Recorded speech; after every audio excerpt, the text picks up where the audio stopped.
근데 너 죽었잖아. 4년 전에. 소개를 드리겠습니다. 투자자들에게 갓건영이라는 닉네임으로 불리는 글로벌 경제 분석의 1인자 오건영 컨설턴트입니다. 안녕하세요. 네, 안녕하세요. 반갑습니다. 아,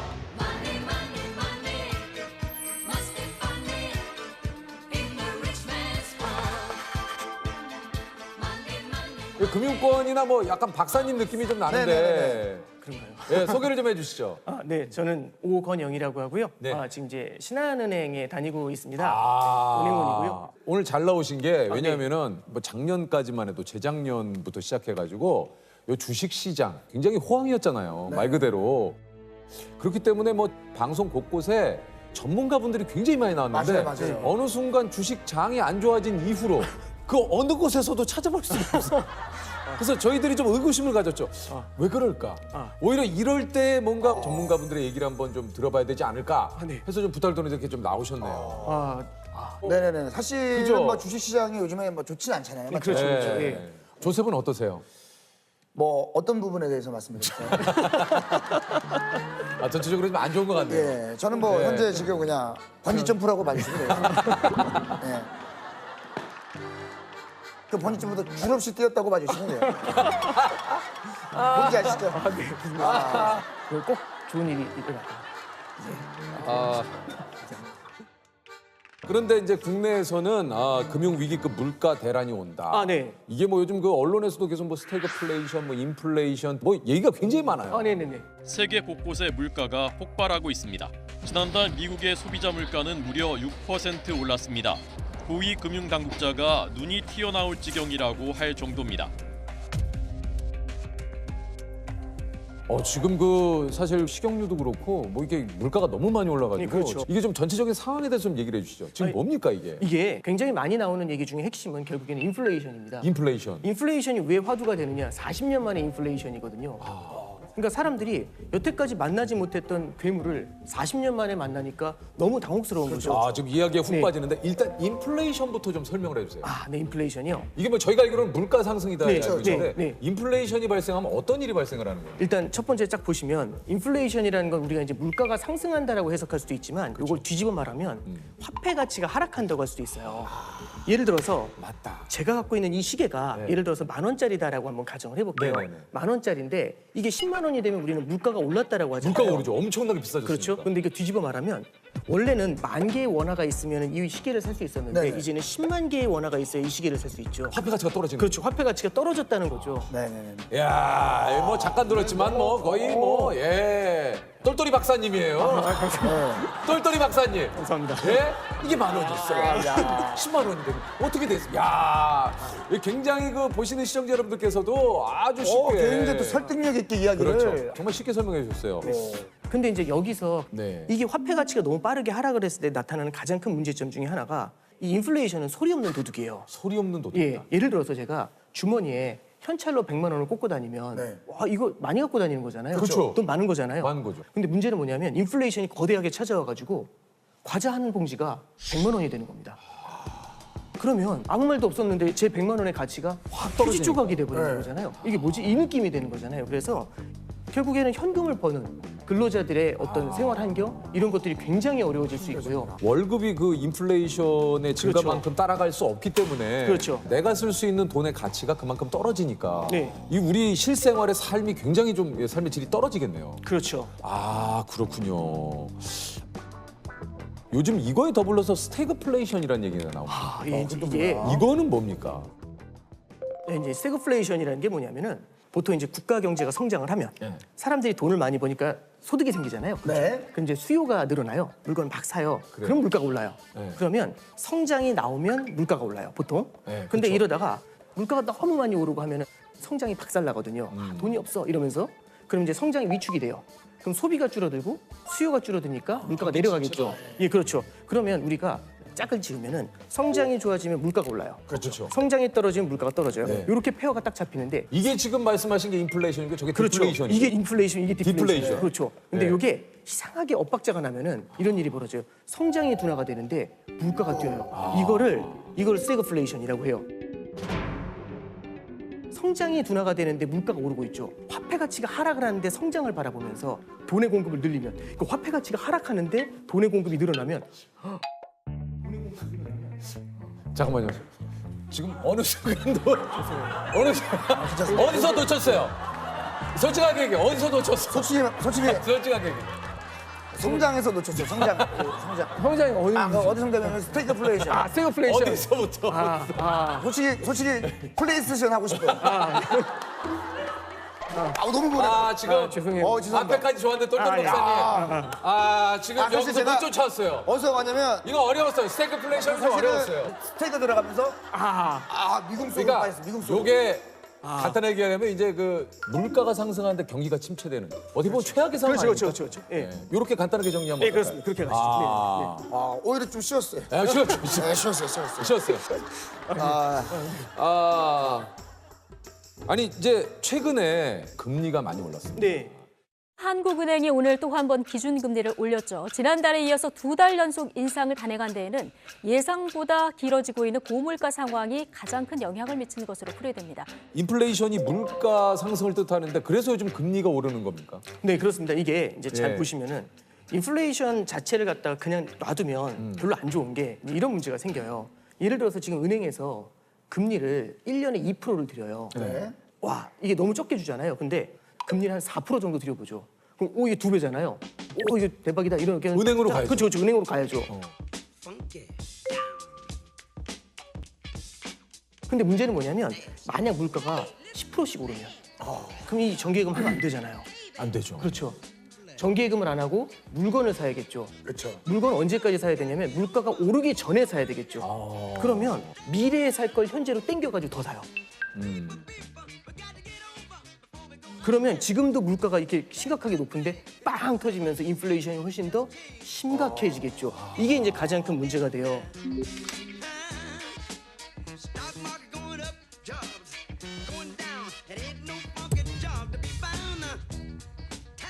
그래서 이런 걸 해결하는 방법은 뭐냐면 4% 앞에다 일자를 붙이면 14가 되죠. 네, 그러면 이제 이쪽으로 안 넘어가겠죠. 그렇죠, 물건 그렇죠. 살려고. 그래서 기본적인 컨셉은 뭐냐면은 물가가 너무 세게 올라가면 이 세게 올라가는 물가를 제압하기 위해서 금리를 끌어올리는. 그래서 요즘 보면은 한국은행에서 기준금리를 인상한다. 이런 얘기가 나오는 이유가 이제 이런 데 있는 겁니다.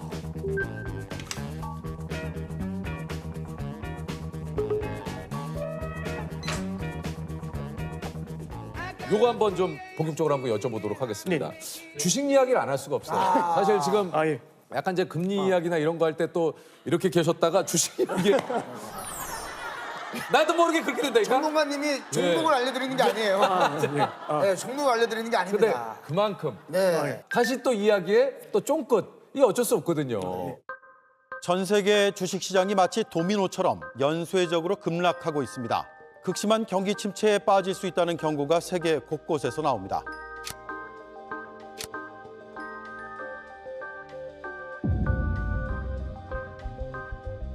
일단은 뭐 그냥 간단하게 말씀을 드리면 이게 시장이 워낙에 불확실성이 너무 커요. 불확실성이 저변에 깔려 있잖아요. 이렇게 됐었을 때는 추세적인 상승이나 이런 게 나타나기가 쉽지가 않아요.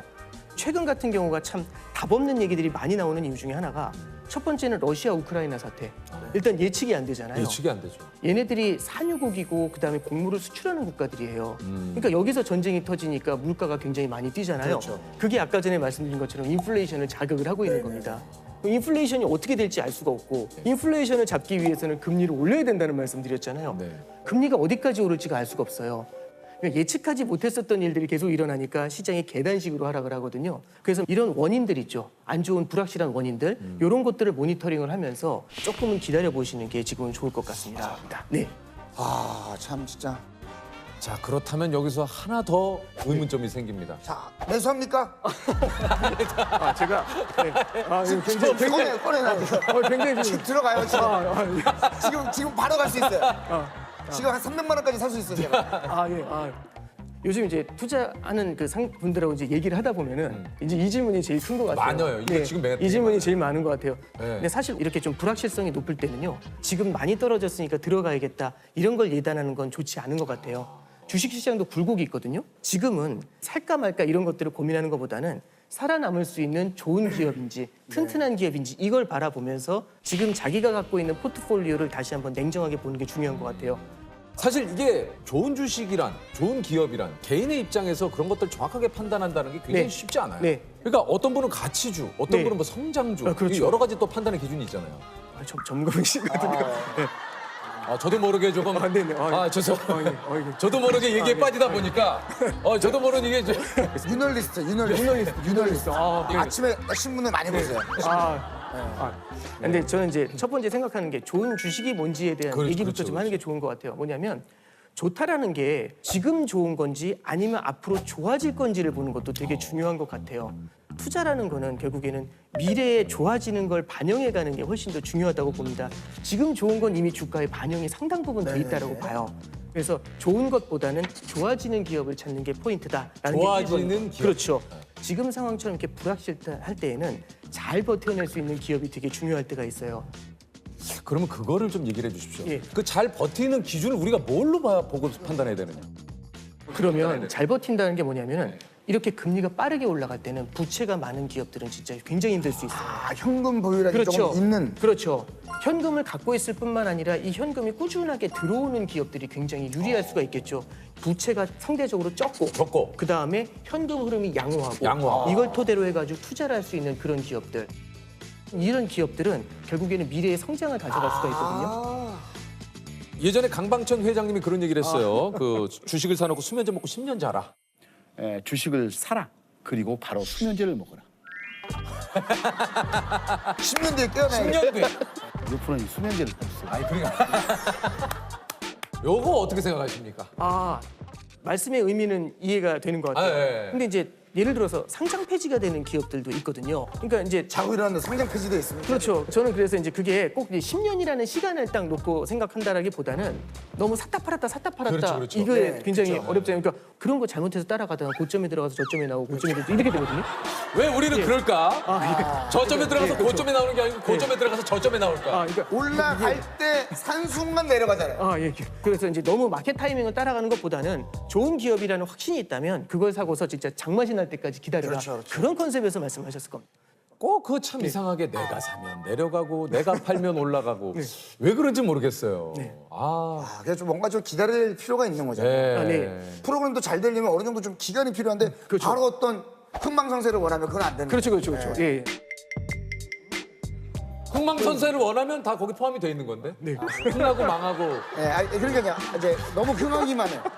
죄송합니다. 좀 잘못 무조건 오늘 이 단어는 써야겠다고 생각을 했는데 잘못 썼어요. 이 단어를 무조건 써야겠다고 생각을 해요.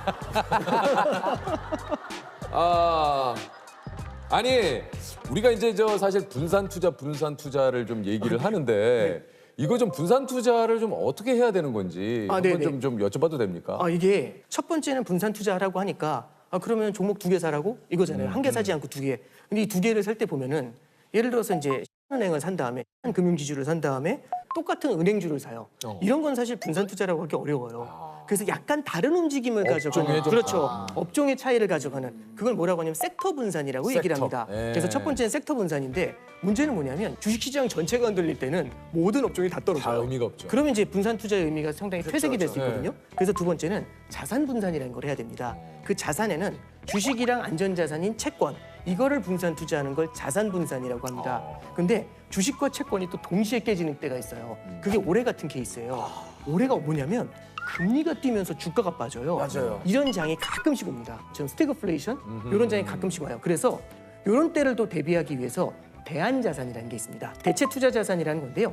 이 대체 투자 자산에는 뭐가 들어가냐면 원자재 투자라든지 금 이런 것들이 이제 들어가게 되죠.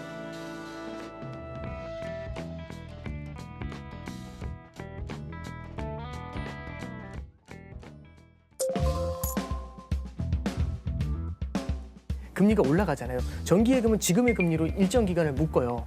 그럼 예를 들어서 낮은 금리로 3년을 묶는다. 그럼 3년 동안 금리가 오를 수 있죠. 그럼 그 금리가 오른 만큼의 수혜를 받을 수가 없어요. 그러면 기회 손실이라는 게 생기는 거죠. 내가 충분히 받을 수 있는 이자를 받지 못하는 문제가 생기는 거잖아요. 그래서 이럴 때는 방망이를 짧게 가져가는 게 좋아요. 짧게 잡는 게. 그래서 단기로 예금을 하면 만기가 금방금방 돌아오잖아요. 그러면 오른 금리를 계속 받으면서 따라갈 수가 있겠죠. 그래서 예금을 할 때에도 짧은 만기 예금을 하는 게 되게 중요합니다. 그러면 예를 들어서 네. 유재석이라고 하는 회사가 있고 네. 조세호라고 하는 회사가 있다. 아, 예. 100%라는 돈이 있어요. 네. 분산 투자를 한다면 몇 아, 예. 프로씩 이렇게 좀. 굉장히 날카로운 질문이신데. 궁금합니다. 굉장히 이제 아, 예를 들어서 그렇구나. 이제 좋은 것과 나쁜 것의 기준으로는 60대 40. 좋아지는 것과 나빠지는 것으로 한다면은 40대 60. 뭐 이렇게 다양한 포트폴리오를 구사할 수 있겠죠. 그리고 제 투자 성향이 중요한 것도 있는 거고. 성향에 따라. 그렇죠. 제 투자 성향. 예를 들어서 제가 이제 모험심, 공격적인 걸 좋아한다. 그럼 이제 이 공격적인 거, 예, 공격적 투자. 예. 그리고 이제 안정적으로 꾸준한 하겠다. 상승. 그럼 이제 이렇게 안정적 투자. 예, 이런 것들을 좀 나눠가는 그런 전략들을 쓰겠죠. 그러니까 이게 참 어려워요. 그렇죠. 제가 봤을 때 재석이 형은 약간 잔잔하지만 쫙쫙. 그렇죠. 근데 저는 이제 막 갑자기 올라갔다가 막 그런 겁니까? 뭐 꼭 그렇게 말씀드리는 것도 아니, 너무 아니, 근데 괜찮습니다. 편안하게 좀. 아. 저도 왜냐면 제 포지션이 어느 정도인지를 알아야 이 네네네. 준비를 하는데. 네. 제 생각엔 진짜 딱 이 느낌이 영원한 루키이자 한 번 터뜨릴 때 굉장히 크게 터뜨리시는 그런 스타일이신 것 하지만 같아요. 좀 위험이 있는. 그게 이미 탄탄한 입지를 확보하신 예, 그런 케이스가 아니신가 싶습니다. 예, 이렇게 유키즈에 불러주신 것만으로 감사드려요. 지금 제가 봤는데 대충 얼버무리시고 나온 것 같은데. 쓱 빠져나가셨어요. 굉장히 갑자기 당황했어요, 이렇게 지금. 유퀴즈에 불러주셔서 감사합니다로 잘 빠져나온 것 같아요. 예. 조셉도 원하는 답을 못 얻었고 네네네. 우리 투자 선생님도 한껏 진땀만 흘리다가 약간 나오잖아. 뭐